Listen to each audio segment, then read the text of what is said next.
Hãy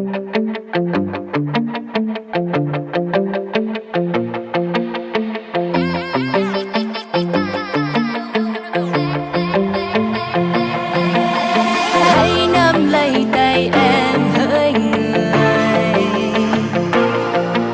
và hãy đưa em đi qua đất trời,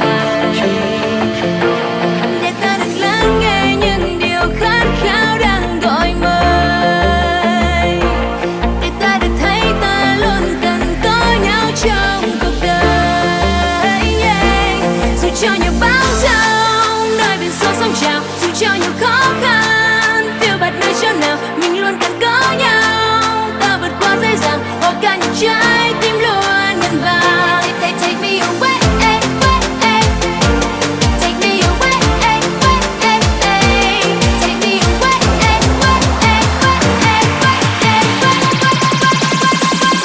far away, take me far away, take me far away,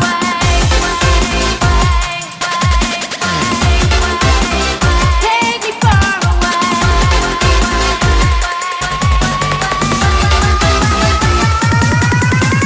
Hãy luôn đi bên em hỡi người,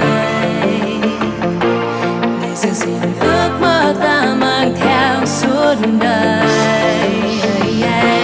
Dù cho ngày tháng vội vã lòng vẫn thiết tha nồng nàn, tình yêu còn mãi nơi đây, hạnh phúc vẫn luôn tràn. Dù cho nhiều bão giông nơi biển sâu sóng trào, dù cho nhiều khó khăn phiêu bạt nơi chỗ nào, mình luôn cần có nhau.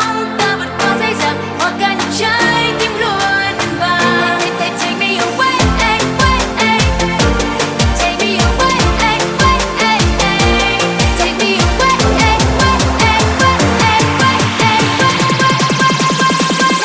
far away,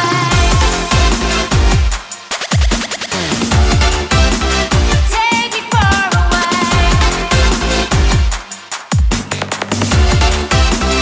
take me far away,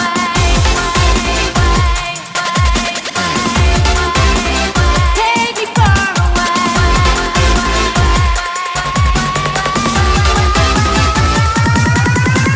Nơi trời xanh rất cao, nơi đại dương vẫy chào, ta cùng nhau đi tìm ánh sáng nơi chân trời, nơi bình yên đón chờ tâm hồn ta ước mơ, quên mọi âu lo thả hồn ta vào ngày mới. Nơi trời xanh rất cao, nơi đại dương vẫy chào, ta cùng nhau đi tìm ánh sáng nơi chân trời, nơi bình yên đón chờ tâm hồn ta ước mơ, quên mọi âu lo